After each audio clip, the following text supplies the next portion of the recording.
My name is Ayan Rahimi, and when I was 13 years old, I died. Not for long, only a few minutes, they said. But what I saw, what I experienced in those few minutes, it changed my life forever. And if you're watching this, I need you to know it's not just a story. It's a warning, a calling, and a chance for you to meet the God I met. Before that day, I was just a regular boy, quiet, respectful. I lived with my parents and 3 siblings in Amman, Jordan. My father was a school teacher. My mother stayed home and took care of us. We were a proud, devout Muslim family. 5 prayers a day, fasting during Ramadan, charity to the poor, memorizing surahs, and practicing discipline. Islam was not something we talked about. It was something we lived. I learned from a young age to fear Allah. Not in a bad way, at least that's what I thought. It was more like this constant pressure in my chest to never mess up. I had to pray the right way, wash the right way, speak the right way. And if I didn't, Allah would be angry. That's what I believed. But I never asked the big questions. Not really. I never asked, does God love me? I never asked, can I know him or just fear him?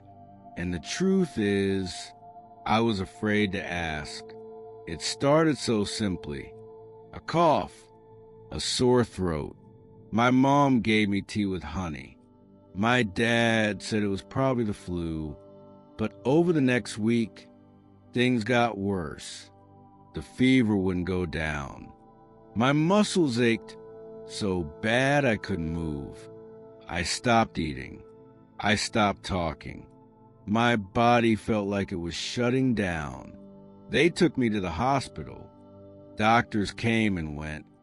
IVs, machines, blood tests. No clear answers. One day, I heard one of them whisper something to my dad in the hallway. His face changed. That's when I knew this wasn't just a virus.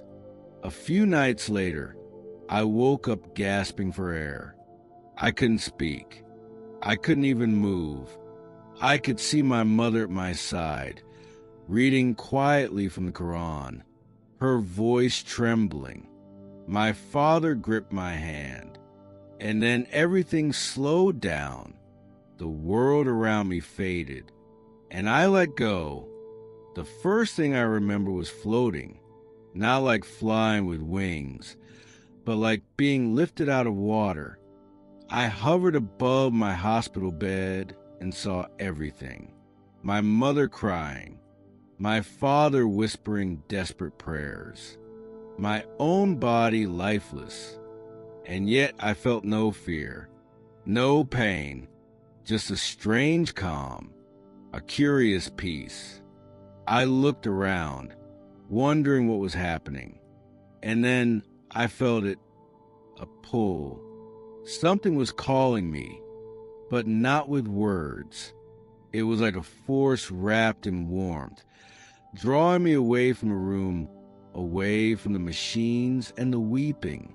Then I was in a place that didn't look like Earth. It wasn't quite sky or space or a hallway.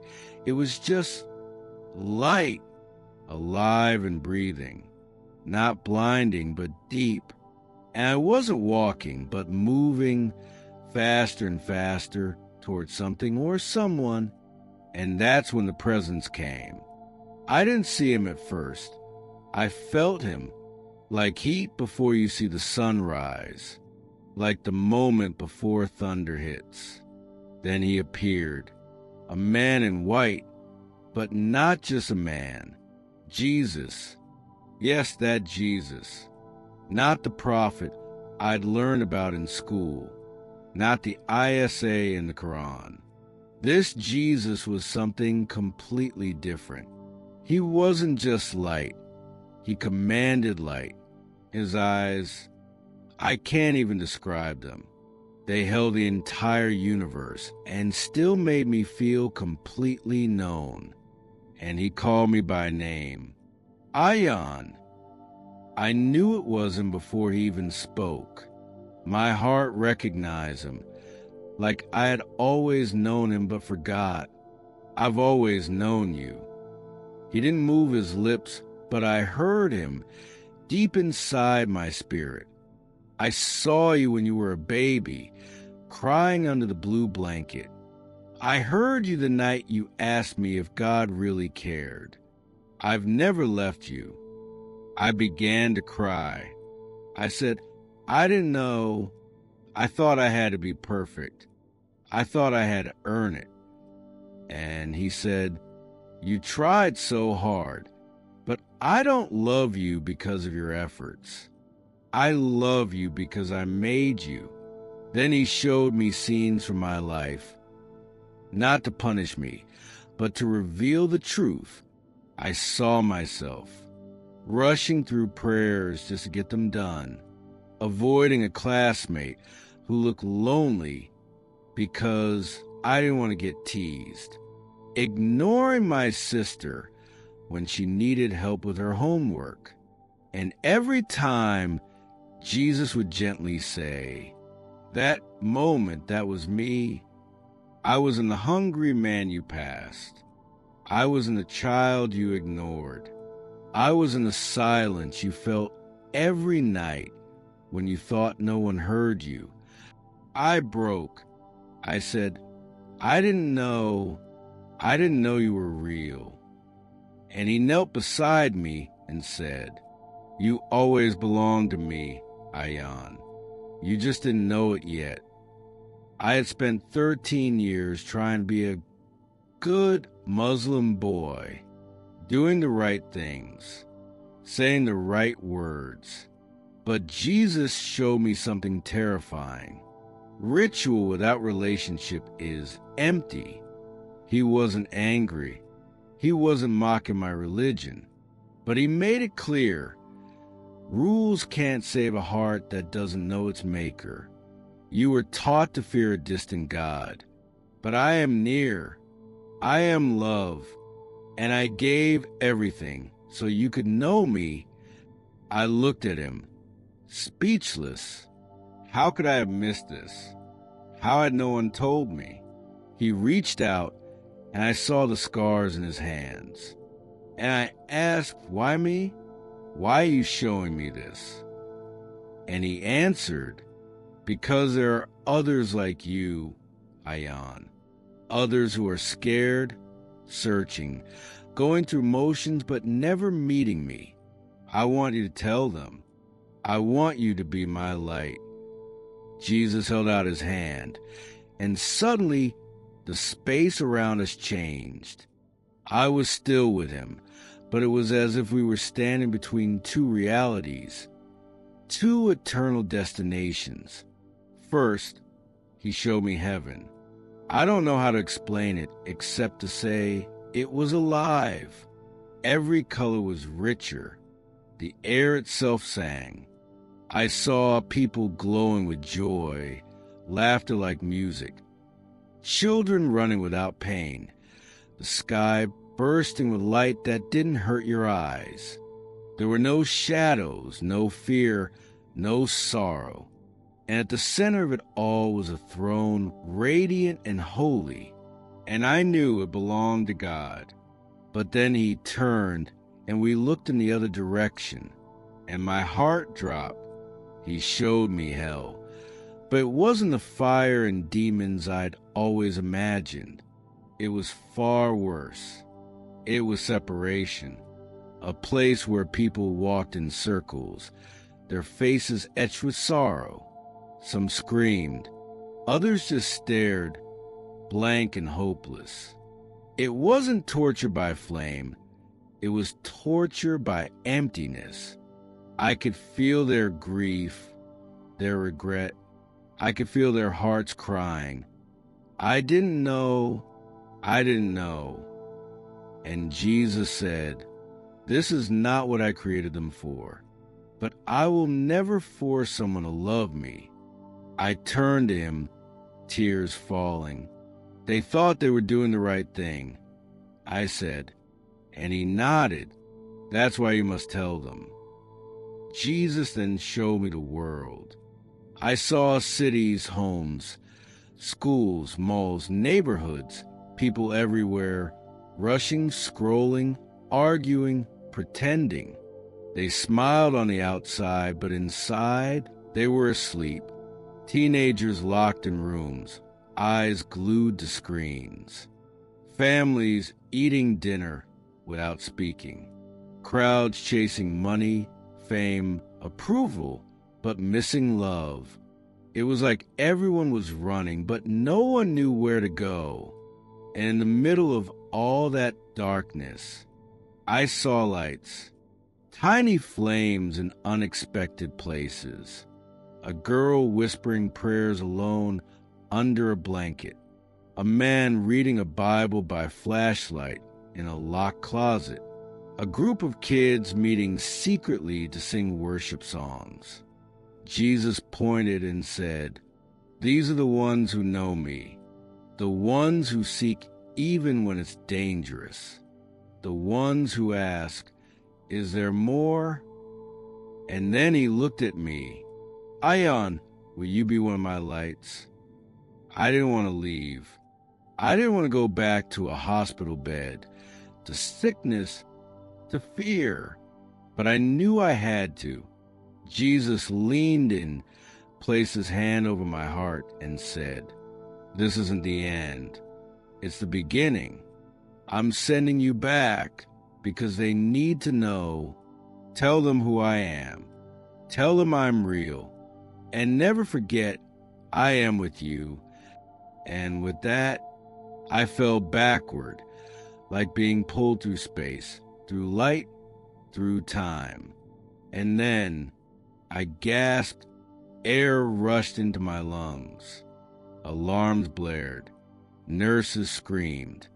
My mother shouted my name. My father dropped to his knees. "Ion," they cried. "He's breathing. He's breathing." I blinked against the light. I couldn't speak yet, but I knew I was back. But I was not the same boy. The doctors were stunned. They said I had been gone too long.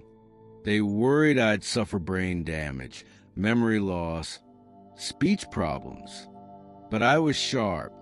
In fact, I was clearer than I'd ever been. When I could finally speak, the first word I said was, "Jesus." My parents froze. They thought I was hallucinating. They thought I was scared. They told me, "You're confused. It's the medicine." But I wasn't confused. I was finally awake. When I was strong enough, I told them everything. The light, the man, the visions, the fire, his name. Jesus showed me the truth. I said, "My father's face fell. Don't say that, Ion." My mother cried, "You're just a child. You don't understand." But I understood better than I ever had. I wasn't trying to disrespect them. I wasn't trying to shame my faith. But I couldn't lie. He's not just a prophet.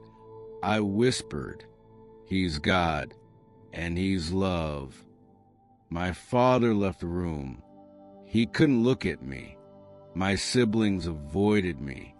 Some friends never spoke to me again. But still, I couldn't stop talking about him.